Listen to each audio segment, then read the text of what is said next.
যাত্রী ঈদ যাত্রা করতে যাতে তারা কোনো প্রতারকের খপ্পরে যাতে না পড়ে, সেই জন্য আমরা নিয়মিত এলাকায় টহল দিচ্ছি, যাতে কেউ কালোবাজারি না করতে পারে, টিকিট ছাড়া যাতে কেউ না চলতে পারে, বা কারোর সাথে যাতে 2 নম্বরই না হয়, এবং প্রতারকের খপ্পরে যেন জনগণ যাতে না পড়ে, সেই জন্য সেই সুবাদে আমরা নিয়মিত টহল দিচ্ছি।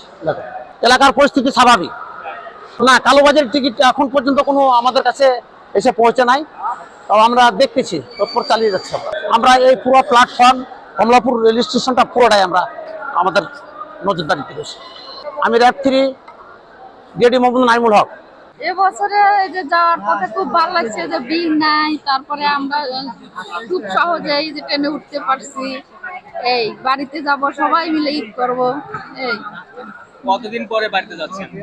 এই গত বছর আসছি। আমার বিষয় আমার সব সময় ভালো লাগে বাড়ির যেতে, বাড়ির সবাই মিলে ঈদ করি তো। অনেক ভোগান্তির শিকার হয়েছে, আর আমাদের টিকিট কাটতে অনেক হয়রানি হয়েছে, অনেক অনেক চাপ। ঠিক আছে, আমরা মানুষজন 4 জন আসি, ঠিক আছে, আর লোকজনের অনেক চাপ, আর আমাদের ভিতরে গরমের সমস্যা। আর আমরা যাব রাজশাহী, চাঁপাইনবাবগঞ্জ, রাজশাহীতে নামবো। পরিবারের জন্য কিছু কেনা হয় নাই, জাস্ট ভাগ্নির জন্য একটা জামা, আর ওয়াইফের জন্য একটা শাড়ি, আর টুপিটাকে একটু কিছু জিনিসপত্র আছে।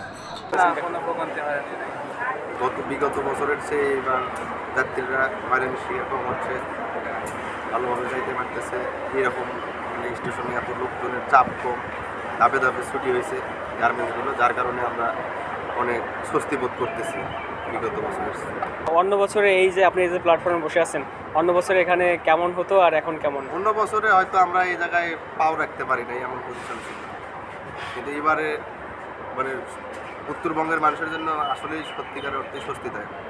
টাইমলি আসতেছে ট্রেন, টাইমলি যাচ্ছে, যাত্রী মানে জ্যামের শিকার, ভোগান্তির শিকার হচ্ছে না, অ্যাভেলেবেল মানুষ নাই স্টেশনে, সবাই স্বাচ্ছন্দ্য বোধ করে যাইতে পারতেছে, এটা ভালো। কতদিন পরে বাড়িতে যাচ্ছেন? আমি 110 দিন পরে বাড়িতে যাচ্ছি।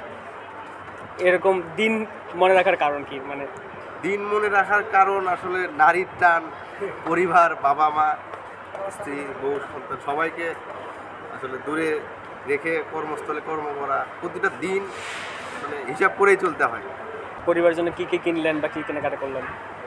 পরিবারের জন্য তেমন কিছু কেনাকাটা হয় নাই, কারণ গার্মেন্টস সেক্টরে মানে ফুল স্যালারিটা এখনো দেয় না, হাফ স্যালারি।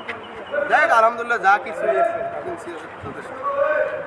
পরিবারের সাথে ঈদ করতে কেমন লাগে বা হচ্ছে পরিবার তো পৃথিবীর মধ্যে ভাই, পরিবার সবচেয়ে আপন জায়গা, আর আপনজনের সাথে ঈদের মুহূর্ত অন্যরকম। এই আসলে এই অনুভূতি কথা বলে আমি এটা প্রকাশ করতে পারি, এই অনুভূতিটা অন্যরকম।